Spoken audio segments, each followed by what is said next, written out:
الرحمن الرحیم.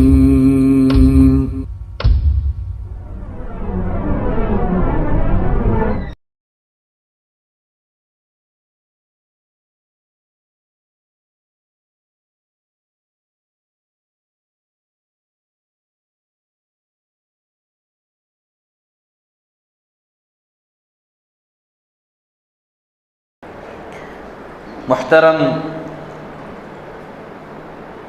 سامعین،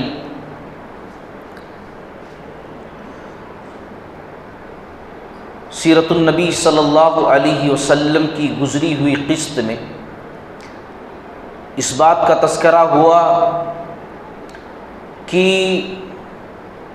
جب آپ صلی اللہ علیہ وسلم نے توحید کا پرچم بلند کیا، اسلام کی طرف لوگوں کو بلانا شروع کیا، تو آپ صلی اللہ علیہ وسلم کو ستایا گیا اور صحابہ کرام پر ظلم و ستم کے پہاڑ توڑے گئے.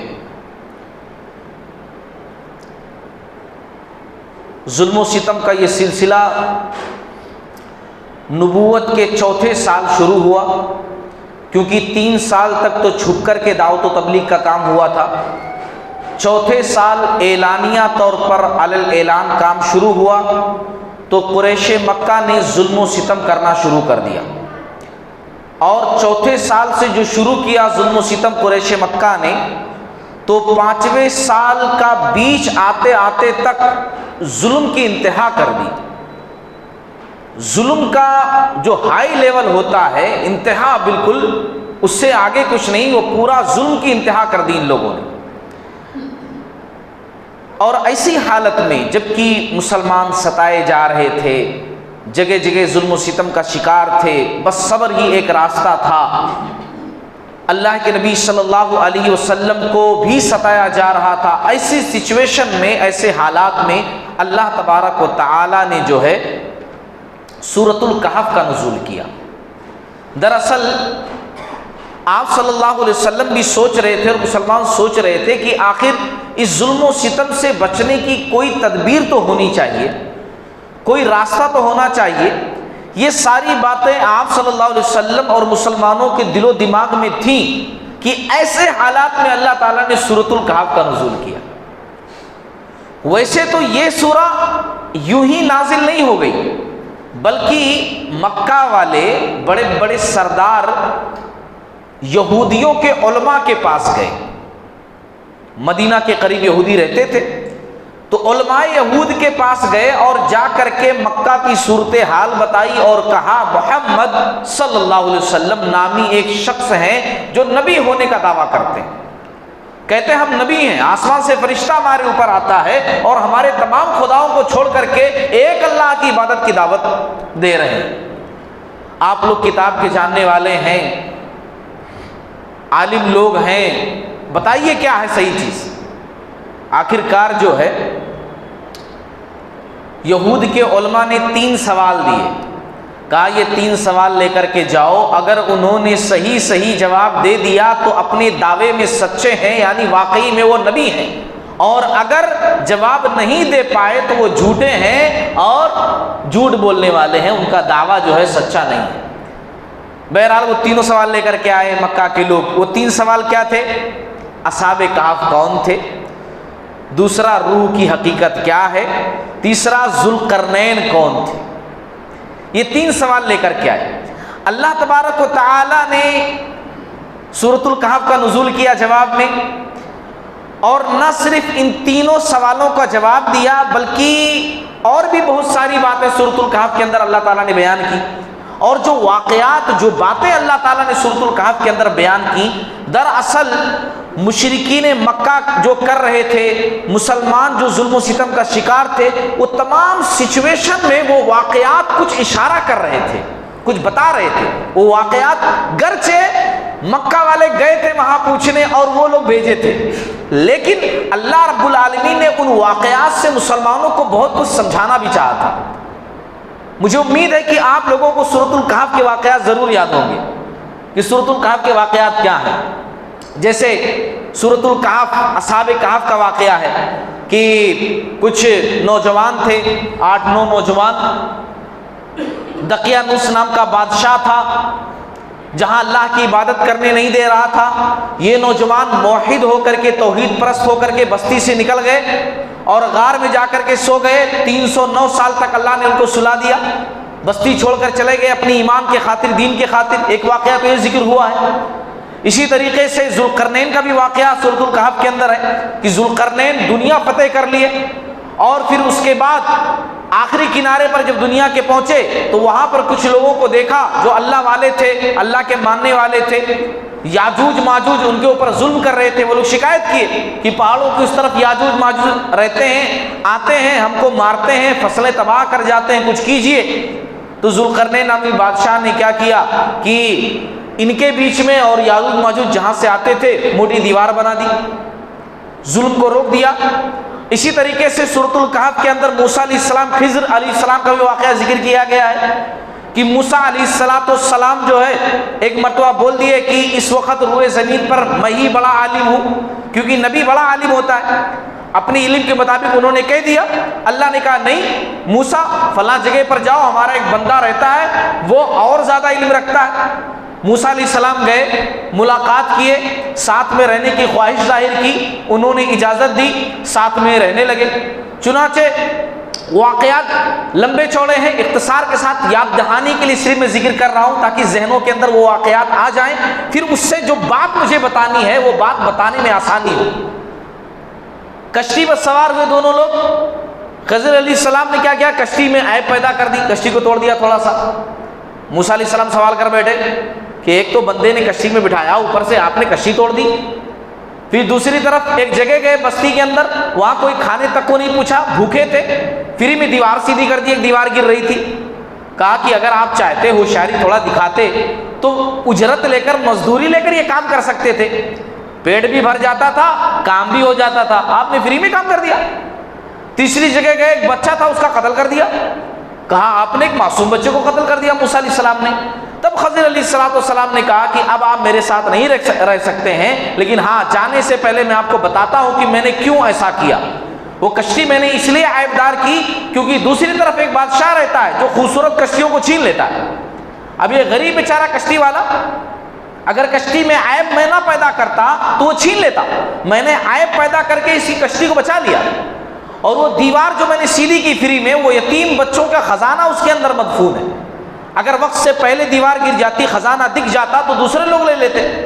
میں نے دیوار سیدھی کر دی تاکہ جو ہے انہی بچوں کو ملے جن کا وہ خزانہ ہے۔ اور جہاں تک میں نے جو بچے کو قتل کیا، بڑا ہو کر اپنے ماں باپ کے لیے بہت بڑا فتنہ بنتا وہ بچہ، اس لیے وقت آنے سے پہلے ہی میں نے اس بچے کا خاتمہ کر دیا۔ اب ان واقعات سے دراصل اللہ تعالیٰ نے مسلمانوں کو کیا بتانا چاہا تھا؟ اس سچویشن میں ذرا دماغوں میں اس سچویشن لائیے کہ مسلمان ہر جگہ مارے جا رہے ہیں، پریشان ہیں۔ جیسے ہی ایمان کے بارے میں پتہ چل رہا کہ یہ بندہ مسلمان ہو گیا، لو ظلم و ستم کے پہاڑ توڑے جا رہے ہیں۔ اگر غلام ہے تو زندگی دوبھر، جینا مشکل، اور اگر غلام نہیں ہے، کھاتے پیتے گھرانے کا، اونچے گھرانے کا، تو پورے خاندان کے لوگ مل کر مار رہے ہیں۔ یہ حالت ہے۔ ایسے عالم میں جب اللہ تبارک و تعالیٰ نے سورۃ الکہف کا نزول کیا تو دراصل اللہ تعالیٰ نے موسیٰ علیہ السلام اور خضر علیہ السلام کا واقعہ سنا کر کے، بتا کر کے یہ سمجھانا چاہا مسلمانوں کو کہ دیکھو، نتیجہ ہمیشہ ظاہری حالات کے اعتبار سے نہیں ہوتا ہے۔ جو دکھ رہا ہوتا ہے ضروری نہیں ہے کہ رزلٹ بھی وہی ہو۔ جو سامنے منظر دکھ رہا ہوتا ہے ضروری نہیں کہ سچ مچ وہی ہو جو دکھائی دے رہا ہے۔ جیسے موسیٰ علیہ السلام خضر علیہ السلام کے واقعے میں تھا کہ دکھ کچھ رہا تھا لیکن اس کے پیچھے مقصد کچھ الگ تھا، بات کچھ الگ تھی۔ تو اللہ نے سمجھانا چاہا کہ نتائج ہمیشہ ظاہری حالات کے اعتبار سے نہیں ہوتے، بلکہ بسا اوقات ظاہری حالات کے برعکس ہوتے ہیں، اس کے الٹا ہوتے ہیں۔ آج مسلمان جس سچویشن میں ہیں، جس حالت میں ہیں، جہاں بھی دیکھو مارے جا رہے ہیں، ستائے جا رہے ہیں، کاٹے جا رہے ہیں، ظلم و ستم کی چکی میں پس رہے ہیں، ضروری نہیں کہ ہمیشہ ہی ایسا ہو۔ ایک وقت ایسا آئے گا کہ جب یہ ظالم لوگ مسلمانوں کے سامنے ذلیل و رسوا ہو کر ٹھہرے ہوں گے اور ان کا محاسبہ مسلمان کریں گے۔ اور وقت نے بتا دیا جنگ بدر کے موقع پر، فتح مکہ کے موقع پر کہ وہ حالات آئے جہاں ظالم لوگ ٹھہرے ہوئے تھے۔ جہاں ظالم لوگوں کی گردنیں کٹی ہوئی تھی، ہے نا، وہ حالات آئے. تو اللہ نے موسیٰ علیہ السلام اور خضر علیہ السلام کے واقعے سے مسلمانوں کو یہ سمجھانا چاہا. دوسری طرف ذوالقرنین کا واقعہ اللہ تعالیٰ نے بتا کر کے ایک تو سوال کا جواب دیا، اور دوسری طرف جو ہے خاص باتوں کی طرف اشارہ بھی کیا اللہ نے اس واقعے سے. اب سوچئے ذرا، ذوالقرنین کے واقعے کو دماغ میں لائیے. اللہ نے بتانا چاہا کہ زمین اللہ کی ہے. زمین کس کی ہے؟ اللہ کی ہے. وہ اپنے بندوں میں سے جسے چاہتا ہے وارث بناتا ہے. جسے ذوالقرنین نے پوری دنیا فتح کر دی، ایسے ہی اللہ رب العالمین جسے چاہتا ہے زمین کا وارث بناتا ہے. ضروری نہیں کہ آج مکہ والے یہاں کے حاکم بنے ہوئے وہ ہیں تو ہمیشہ یہی لوگ حاکم رہیں گے. ایک وقت آئے گا مسلمانوں کہ تم حاکم ہو گئے یہاں پہ، اور واقعی میں وہ وقت تو آیا، مسلمان حاکم بنے وہاں پر. پھر اس کے ساتھ ساتھ اللہ نے ذوالقرنین کے واقعے سے یہ بھی سمجھانا چاہا کہ دیکھو، فلاح کامیابی ایمان کی راہ میں ہے، کفر کی راہ میں نہیں ہے، ایمان کی راہ میں ہے. اور ایک چیز اور بھی کہ اللہ ہمیشہ اپنے بندوں میں سے ایسے لوگوں کو کھڑا کرتے رہتا ہے جو مجبور لوگوں کی مدد کرتے ہیں اور وقت کے یاجوج اور ماجوج کا صفایا کرتے ہیں، وقت کے یاجوج اور ماجوج کو لگام ڈالتے ہیں. ایسے لوگوں کو اللہ تعالیٰ کھڑا کرتا رہتا ہے. اور ایک دن ایسا آئے گا مسلمانوں کہ تمہارے اندر بھی وہ طاقت آئے گی، اللہ وہ طاقت دے گا کہ تم ان ظالموں کو لگام ڈالو گے، ان کے ظلم و ستم کو ختم کرو گے. اللہ تعالیٰ نے جو ہے یہ اشارات دیے ان واقعات میں. اور اصحاب کہف کا واقعہ بیان کر کے تو اللہ تعالیٰ نے صاف اشارہ دے دیا کہ دیکھو، جہاں ایمان، دین، اسلام خطرے میں ہو وہاں سے چھوڑ کر ایسی جگہ چلے جانا چاہیے جہاں تمہارا ایمان محفوظ ہو. اللہ نے اصحاب کہف کے واقعے سے یہ صاف اشارہ دے دیا. پھر اس کے بعد جو کیا ہوا کہ سورہ زمر کا نزول ہوا. سورہ زمر کے اندر اللہ رب العالمین نے کہا، جیسا کہ سورہ زمر کی آیت نمبر 10 کے اندر ہے، قُلْ يَا عِبَادِ الَّذِينَ آمَنُوا اتَّقُوا رَبَّكُمْ، اے نبی میرے ان بندوں کو بتا دیجئے جو ایمان لائے ہیں کہ اللہ سے ڈریں، اور جو لوگ اس دنیا کے اندر اچھے کام کرتے ہیں ان کا بدلہ بھی اچھا ملے گا، اچھا ملے گا. اللہ کی زمین بہت کشادہ ہے. دیکھیے اللہ اشارہ کر رہا ہے، اللہ کی زمین بہت کشادہ ہے. اچھائی کرنے کے لیے اللہ کی زمین بہت کشادہ ہے. انما یوفی الصابرون اجرهم بغیر حساب، اور صبر کرنے والوں کو اللہ تعالیٰ بلا حساب جو ہے اجر دے گا. اللہ نے اس آیت کے اندر بھی اشارہ کر دیا کہ دیکھو کہ جب ایمان، دین خطرے میں ہو اور نیکی نہ کرنے دیا جائے، اچھائی نہ کرنے دیا جائے، برائی پر تم کو آمادہ کیا جائے، برائی کے لیے مجبور کیا جائے، تو ایسی جگہ کو چھوڑ کر کے تمہیں دوسری جگہ چلے جانا چاہیے. دراصل کیا ہے، اسلام کا نظام ہی ایسا ہے کہ سیرت کے ان باتوں کو جب پڑھتے ہیں، سنتے ہیں، سمجھتے ہیں تو پتہ چلتا ہے کہ دعوت و تبلیغ کا کام کبھی رکنا نہیں چاہیے. اگر ایک جگہ بند ہو جائے نا تو دوسری جگہ شروع کر دینا چاہیے، دوسری جگہ بند ہو جائے نا تیسری جگہ شروع کر دینا چاہیے. یہ چیز بند نہیں ہونی چاہیے. اللہ تعالیٰ بتا رہا ہے کہ مکہ کے اندر دشواریاں ہیں تمہارے لیے، نا کہیں اور جاؤ، اللہ کی زمین بہت کشادہ ہے. اللہ کے نبی صلی اللہ علیہ وسلم اس بات کو اچھی طرح جانتے تھے، سمجھتے تھے، اور ساتھ ہی ساتھ اللہ کے نبی صلی اللہ علیہ وسلم کے دماغ میں ایک جگہ بھی تھی، حبشہ، ایتھوپیا، حبشہ. وہاں کا بادشاہ اصحمہ نجاشی تھا. نجاشی جو بھی بادشاہ بنتا تھا حبشہ کا اس کو نجاشی بولتے تھے، نام اصحمہ تھا، اصحمہ نجاشی. آپ صلی اللہ علیہ وسلم کو پتا تھا کہ یہ بادشاہ عیسائیت کو مانتا ہے، عیسائی ہے لیکن بڑا عادل ہے، انصاف پسند بادشاہ ہے. اور ایک بات جان لیجیے، جس زمین پر انصاف ہوتا ہو ہے نا وہاں امن ہوتا ہے.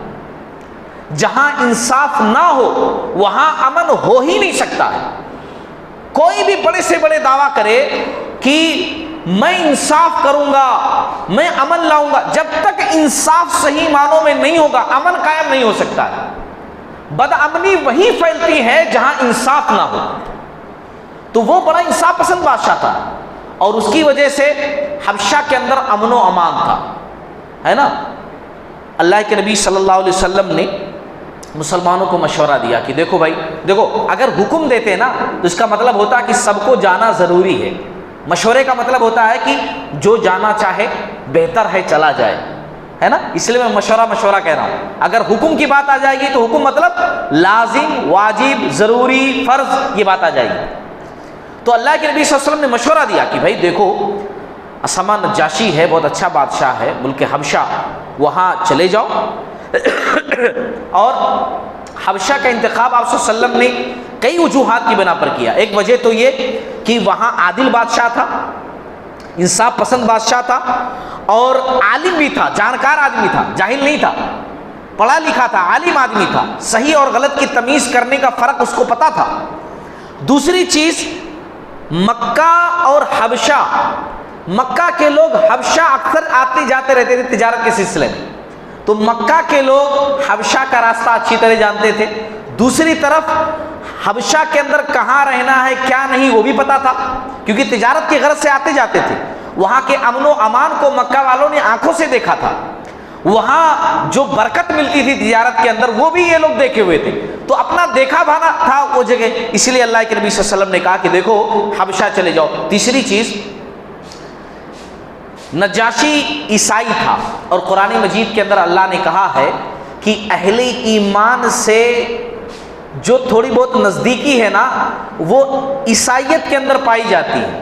یعنی ایمان والوں سے تھوڑا نرم رہتے ہیں عیسائی، اور لوگوں کے بالمقابل تھوڑا نرم رہتے ہیں عیسائی، اور لوگوں کے بالمقابل زیادہ سخت رہتے ہیں یہود اور مشرکین. یہ دو لوگ اہل ایمان کے بہت زیادہ مخالف ہیں. ان کے بنسبت عیسائی لوگ تھوڑا نرم ہیں، یعنی کم ہیں مگر کم ہیں مخالفت میں. آج بھی دیکھیے ہے نا، یہود اور جو ہے مشرکین یہ زیادہ ہیں. اللہ تعالیٰ نے اس بات کا تذکرہ سورہ المائدہ کے آیت نمبر 82 کے اندر کیا ہے. بہرحال آپ صلی اللہ علیہ وسلم کے کہنے پر نبوت کے 5ویں سال، یعنی آپ صلی اللہ علیہ وسلم کے نبی بنائے جانے کے 5ویں سال، کھلے عام دعوت کا دوسرا سال، بات سمجھ میں آ رہی ہے؟ نبی بنائے جانے کے 5ویں سال، کھلے عام اعلانیہ دعوت کے دوسرے سال، ایک چھوٹا سا قافلہ تیار ہوتا ہے، چھپ کر کے، مکہ والوں کی نظروں سے چھپ کر کے، رجب کے مہینے میں تقریباً 12 مرد اور 4 عورتیں رات کی تاریکی میں نکل جاتے ہیں حبشہ کے لیے نکلتے ہیں. اس قافلے میں حضرت عثمان بن عفان رضی اللہ تعالی عنہ ہیں، اپنی بیوی کو ساتھ میں لے کر کے. اور بیوی کون ہیں؟ آپ صلی اللہ علیہ وسلم کی بیٹی رقیہ رضی اللہ تعالی عنہ، عثمان بن عفان رضی اللہ تعالی عنہ کی بیوی ہیں. سب سے پہلے یہی نکلتے ہیں، تیار ہوتے ہیں کہ میں جاؤں گا. اللہ کے نبی صلی اللہ علیہ وسلم فرماتے ہیں ابراہیم علیہ السلام اور لوط علیہ السلام کے بعد یہ پہلا گھرانہ ہے جس نے اللہ کی راہ میں ہجرت کی ہے. یہ پہلا گھرانہ ہے نا، میری بیٹی، میرا داماد. اللہ کے نبی صلی اللہ علیہ وسلم نے روانہ کیا، یہ لوگ نکلے، اور عثمان بن عفان رضی اللہ تعالیٰ عنہ اس قافلے کے امیر تھے. رات کی تاریکی میں نکلے اور کہاں پہنچتے ہیں شعیبہ. حجاز کے اندر ہی ایک بندرگاہ ہے، بندرگاہ بولے تو وہاں پر جہاں شپ ٹھہری ہو رہتی ہے وہاں پہنچتے ہیں. اچھا، یہاں پر ایک بات معلوم ہوتی ہے کہ بیوی کو ہر حال میں شوہر کا ساتھ دینا چاہیے، ہے نہیں؟ رقیہ رضی اللہ تعالی عنہا جو آپ صلی اللہ علیہ وسلم کی بیٹی ہیں، ہجرت کے موقع پر شوہر کے ساتھ ہیں. حالانکہ رقیہ رضی اللہ تعالی عنہا کو کوئی نہیں ستا رہا ہے، کوئی نہیں ستا رہا. وہ یہ کہہ سکتی تھیں کہ ہمارے ابو جی کا گھر ہے، ہماری والدہ بھی ہیں، ابھی خدیجہ رضی اللہ تعالیٰ عنہ والدہ بھی ہیں الحمدللہ، عصر الرسوخ بھی ہے، مجھے کوئی پرابلم نہیں ہے، آپ جاؤ، میں امی کے پاس رہ لیتی ہوں، جب آپ آئیں گے تو پھر آپ کے پاس چلی آؤں گی، ہے نہیں؟ لیکن ایسا نہیں. شوہر جب جا رہا ہے، شوہر کو پریشانی ہے، شوہر کے قبیلے والے، خاندان والے ستا رہے ہیں، تو ساتھ میں یہ بھی نکل رہی ہیں، ساتھ دے رہی ہیں، ہے نا۔ یعنی ایک بیوی کو چاہیے کہ سکھ دکھ ہر حال میں اپنے شوہر کا جو ہے ساتھ دے، ایسا نہیں حالات اچھے ہیں تو سب بہت اچھا ہے، چلو میٹھا میٹھا سب کچھ بہتر ہے نا، اچھے رہو، جیسے ہی حالات ادھر ادھر ہو جائیں، شوہر پریشان ہو جائے یا کوئی اور دقت آ جائے، خاندانی پرابلم یا معاشی پرابلم یا کوئی اور چیز آ جائے تو کیا ہے، کٹی مار لو، ہے نا، اتنے دن تک آپ اپنا سنبھال لیجئے، ہے نا، اور ہم لوگ کہاں ہیں، یہیں امی کے پاس رہ لیتی ہوں، ابو کے پاس رہ لیتی ہوں، ایسا نہیں۔ ہر سکھ دکھ میں ایک اچھی بیوی کی پہچان یہ ہے کہ وہ شوہر کے ساتھ موجود رہے، جیسا کہ آپ صلی اللہ علیہ وسلم کی بیٹی جو ہے اپنے شوہر کے ساتھ ہجرت کے موقع پر موجود ہے۔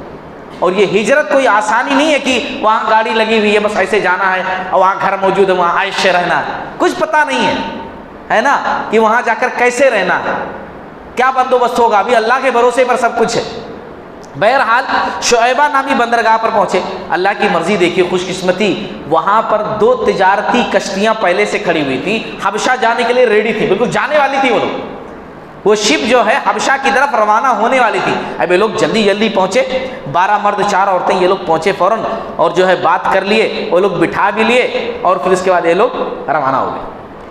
قریش کے لوگوں کو بعد میں پتا چلا کہ کچھ لوگ بھاگ کر کے دوسری جگہ جا رہے ہیں، یہ لوگ بھی بھاگتے بھاگتے وہاں تک پہنچے، لیکن تب تک کشتیاں نکل چکی تھیں، وہ ایسا بھی نہیں تھا کہ بار بار پیچھا کر لو، وہ سمندر کی بات تھی، نکل چکی تھی کشتیاں، خالی ہاتھ منہ لٹکائے ہوئے واپس آئے، نامراد ہے نہیں۔ بہرحال مہاجرین جب حبشہ میں پہنچے الحمدللہ، تو خیر دیکھا بھالا ملک تھا، الحمدللہ بڑے سکون سے وہاں پر اپنے دین پر عمل کرتے ہوئے رہنے لگے۔ نجاشی نے بھی الحمدللہ ان کو بہت اچھے سے رکھا، سکون سے رہنے لگے۔ اللہ تبارک و تعالیٰ نے قرآن مجید کے اندر مہاجر کے تعلق سے یہی بات کہی ہے، اللہ نے کہا وَمَن يُهَاجِرْ فِي سَبِيلِ اللَّهِ يَجِدْ فِي الْأَرْضِ مُرَاغَمًا كَثِيرًا وَسَعَةً، جو شخص اللہ کے راستے میں ہجرت کرے تو وہ زمین میں پناہ لینے کے لیے بہت جگہ اور فراوانی پائے گا، ہم اسے فراوانی دیں گے، ہم اسے کشادگی دیں گے۔ اب ادھر تو الحمدللہ رہنے لگے وہ لوگ، ادھر مکہ کے اندر ایک بہت بڑا واقعہ ہو گیا، اسی سال نبوت کے 5ویں سال کی ہی بات ہے، ابھی مسلمان ہجرت کیے ہیں کس مہینے میں؟ رجب کے مہینے میں، ہے نا، رجب کے مہینے میں، ابھی رجب کے بعد شعبان گزرا، ابھی رمضان آ گیا، رمضان کے مہینے میں ایک واقعہ، یوں سمجھ لیجیے بہت بڑا واقعہ مکہ کے اندر پیش آ گیا۔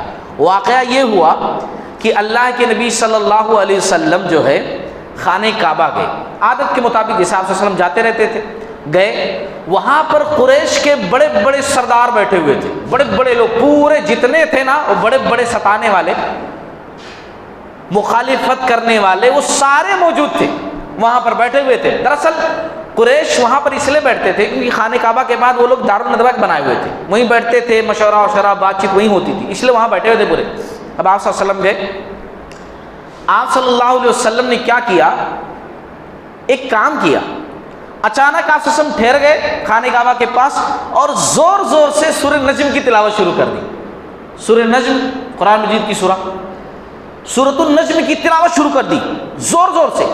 اب کفار کیا تھا، عام معمول کافروں کا یہ ہوتا تھا کہ جب بھی قرآن مجید کی تلاوت کی جاتی تھی تو ان کا ماننا یہ تھا نہ سنو نہ سننے دو، چیخ پکار کچھ بھی کرو، نہ خود سنو نہ دوسروں کو سننے دو۔ لیکن جب آپ صلی اللہ علیہ وسلم نے اچانک تلاوت شروع کر دی تو پھر آپ صلی اللہ علیہ وسلم کی آواز، میٹھی آواز کانوں میں پڑی، اور اللہ کا کلام اوپر سے سنانے والے کون؟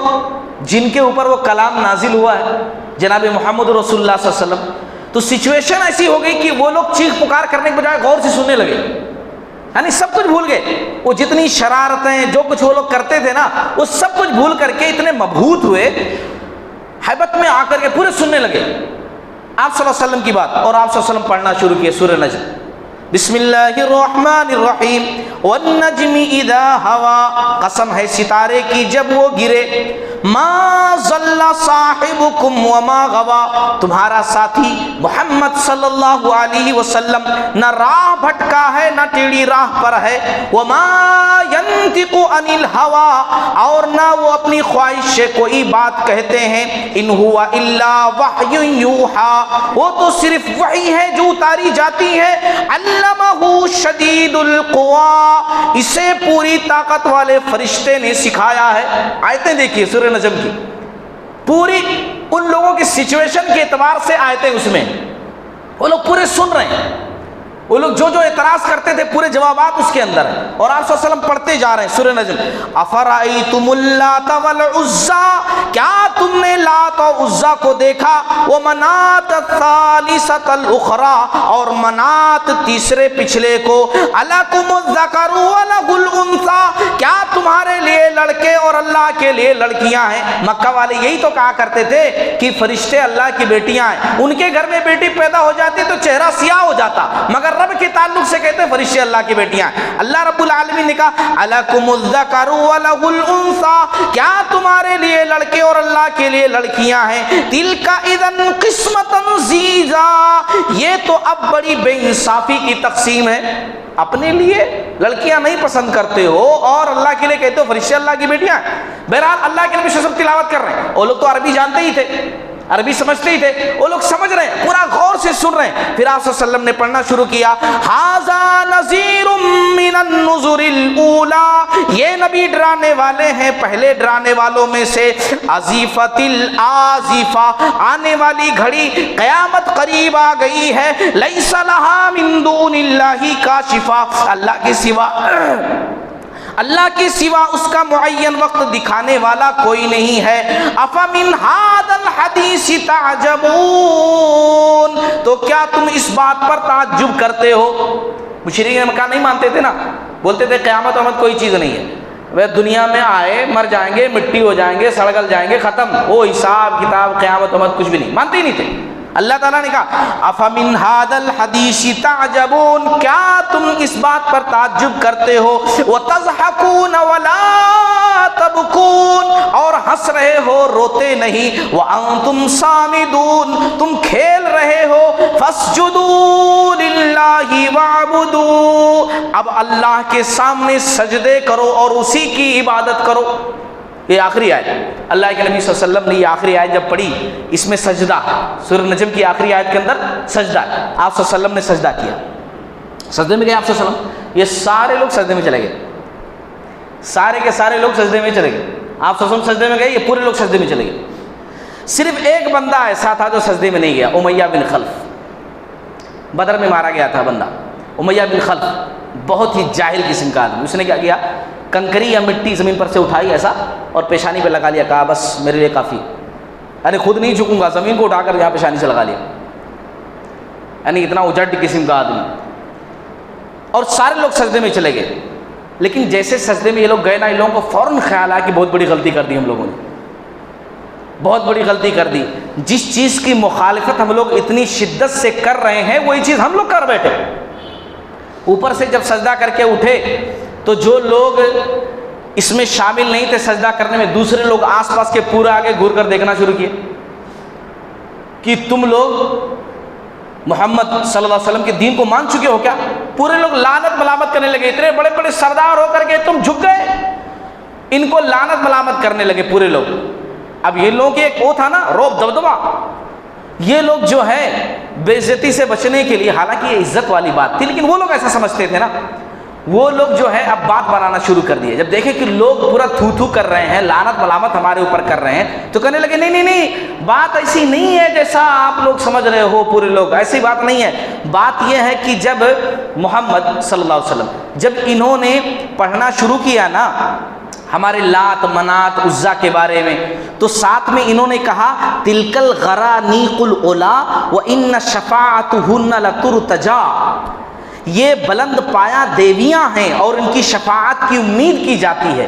انہوں نے ہماری دیویوں کی مورتیوں کی تعریف کی اور کہا کہ ان کے ذریعے شفاعت کی جائے گی، تب ہم نے خوش ہو کر کے سجدہ کیا، حالانکہ یہ بات ان کی بالکل غلط تھی، بالکل جھوٹ تھی۔ یہ لوگ لعنت ملامت سے بچنے کے لیے نبی پر ایک اور الزام لگا دیے، جیسے بہت سارے الزام لگاتے رہتے تھے، الزام تراشیاں کرتے رہتے تھے، جھوٹ بولتے رہتے تھے، ایک اور جھوٹ لگا دیا کہ انہوں ایسا بولے تھے۔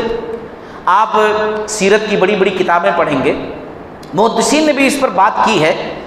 اس واقعے کو قصے غرانیق کے نام سے جانا جاتا ہے، قصے غرانیق کے نام سے۔ اس تعلق سے بہت ساری موضوع من گھڑنت روایتیں بھی ہیں، بنانی ہے لوگوں نے، کہ آپ صلی اللہ علیہ وسلم کے دل میں یہ بات تھی کہ تھوڑا دیویوں کی تعریف کر دی جائے تاکہ یہ لوگ ہمارے ساتھ شامل ہو جائیں، اس لیے اللہ تعالیٰ نے نازل کیا، نعوذ باللہ من ذالک۔ یہ بہت غلط، یعنی نبوت کے شان کے خلاف ہے۔ ایک نبی صلی اللہ علیہ وسلم جو کہتے تھے قولوا لا الہ الا اللہ تفلحوا، لوگوں کہہ دو ایک اللہ ایک ہے، ایک اللہ کی عبادت، کامیاب ہو جاؤ گے، عرب و عجم تمہارا ہو جائے گا۔ وہ نبی چاہیں گے کہ دیویوں کی تعریف کریں، مورتیوں کی تعریف کریں؟ ایک نبی کے شان کے خلاف ہے ایسا کرنا، ایسا سوچنا، ایسا بولنا، ایسا کہنا۔ اور الحمدللہ جناب محمد رسول اللہ صلی اللہ علیہ وسلم سے ایسا کچھ بھی نہیں ہوا۔ لیکن کیا ہے، مشرکین نے بچنے کے لیے جھوٹ بول دیا، ایسی بات گھڑ لی۔ علامہ البانی رحمۃ اللہ علیہ وغیرہ نے اس پر باقاعدہ کتابیں لکھی ہیں، اس موضوع پر، خالی قصے غرانیق پر جو ہے کتابیں لکھی گئی ہیں۔ بہرحال یہ واقعہ تو ہو گیا، یہ بہت بڑا واقعہ تھا کہ بھائی اتنے بڑے بڑے سردار سجدے میں چلے گئے، یہ کوئی چھوٹا موٹا واقعہ نہیں تھا۔ مگر اس کا رزلٹ کیا نکلا کہ آس پاس افواہ پھیلتی چلی گئی کہ مکہ کے سب سردار لوگ جو ہے اسلام قبول کر لیے۔ کیا بات پھیل گئی کہ مکہ کے سارے سردار جو ہے اسلام قبول کر لیے ہیں، سب سجدہ وجدہ کر رہے ہیں ساتھ میں۔ اب یہ افواہ پھیلتے پھیلتے کہاں پہنچ گئی؟ حبشہ، جہاں مسلمان رہتے تھے وہاں پہنچ گئی۔ اب حبشہ کے اندر جب یہ بات پہنچی تو حبشہ کے مسلمانوں نے سوچا کہ بھائی جب مسلمان سب ہو چکے ہیں تو اب مخالفت کی بات ہی نہیں رہ جاتی ہے۔ جب مخالفت کی بات نہیں رہ جاتی ہے تو ہم لوگ یہاں کیوں ہیں؟ چلے نا اپنے لوگوں کے پاس، اپنے قبیلے میں، اپنے خاندان میں، اپنے لوگوں میں۔ چنانچہ وہ لوگ جو ہے بہت سارے لوگ تو ٹھہر گئے وہاں پر، اور بہت سارے لوگ، تھوڑے لوگ ٹھہرے، زیادہ لوگ واپس آ گئے۔ لیکن ابھی مکہ پہنچنے میں ایک دن باقی تھا کہ اصل خبر پہنچ گئی کہ نہیں، یہ سب جھوٹی باتیں ہیں، مکہ کے لوگ مسلمان نہیں ہوئے ہیں، بلکہ وہ اور غصے میں ہیں اس واقعے کے بعد کہ ان سے اتنی بڑی غلطی ہو گئی ہے، وہ اور زیادہ ظلم کرنے لگے۔ وہ کچھ لوگ تو وہیں سے پھر واپس چلے گئے حبشہ ریٹرن، اور کچھ لوگ جو ہے مکہ کے قریب آ کر رات میں داخل ہو گئے۔ کچھ لوگ بڑے لوگوں کی پناہ لے کر کے جو ہے بات کر کے کہ آپ کی پناہ میں آتا ہوں، مجھے کوئی مارے وارے نہیں، مکہ کے اندر بہرحال داخل ہو گئے۔ لیکن اب اس واقعے کے بعد مشرکین کا ظلم و ستم اور بڑھ گیا پہلے سے زیادہ، کیونکہ ان کو کیا رہتا نا، آدمی جب کہتے ہیں نا کہ وہ آپس میں چلتا رہتا ہے دل کے اندر تو پوری بھڑاس سامنے والے پہ نکالتا ہے۔ پہلا مسئلہ ان کا یہ تھا کہ مسلمان چپکے سے ان کے ہاتھ کے نیچے سے نکل گئے اور جا کر آرام سے وہاں رہ رہے تھے، وہ نکال رہے تھے غصہ۔ دوسرا یہ واقعہ ہوا جس کی وجہ سے لوگ ان کو جو ہے ذلیل کر رہے تھے، بول رہے تھے، باتیں کر رہے تھے، وہ وجہ تھی۔ تو یہ ساری چیزیں مل کر کے وہ اور ظلم ڈھا رہے تھے، یہاں تک کہ اللہ کے نبی صلی اللہ علیہ وسلم نے پھر کہا صحابہ کرام سے کہ ایسا ہے حبشہ چلے جاؤ، ظلم و ستم سے بچنا ہے تو پھر حبشہ کے لیے چلے جاؤ۔ لیکن اب یہ دوسری بار ہجرت حبشہ تھی، لیکن اب کی بار نکلنا مکہ سے اور حبشہ کی طرف جانا کوئی آسان نہیں تھا۔ پہلی دفعہ کیا تھا کہ یہ لوگ ہوشیار نہیں تھے، مکہ والے، ان کے دماغ میں ایسی کوئی بات نہیں تھی کہ یہ لوگ جا سکتے ہیں وہاں پر، ان کو کچھ نہیں پتا۔ لیکن اب یہ لوگ باقاعدہ تیار تھے کہ یہ لوگ بھاگنے نہ پائیں یہاں سے، چاقو چوبند تھے، ہے نا، چوکنے تھے۔ اسی لیے اب دوسری بار ہجرت کرنا آسان نہیں تھا بلکہ بہت مشکل تھا۔ اس کے بعد کی باتیں انشاءاللہ ہم اگلی قسط کے اندر ذکر کریں گے۔ اللہ تعالیٰ ہم تمام لوگوں کو کہنے سننے سے زیادہ عمل کرنے کی توفیق عطا فرمائے۔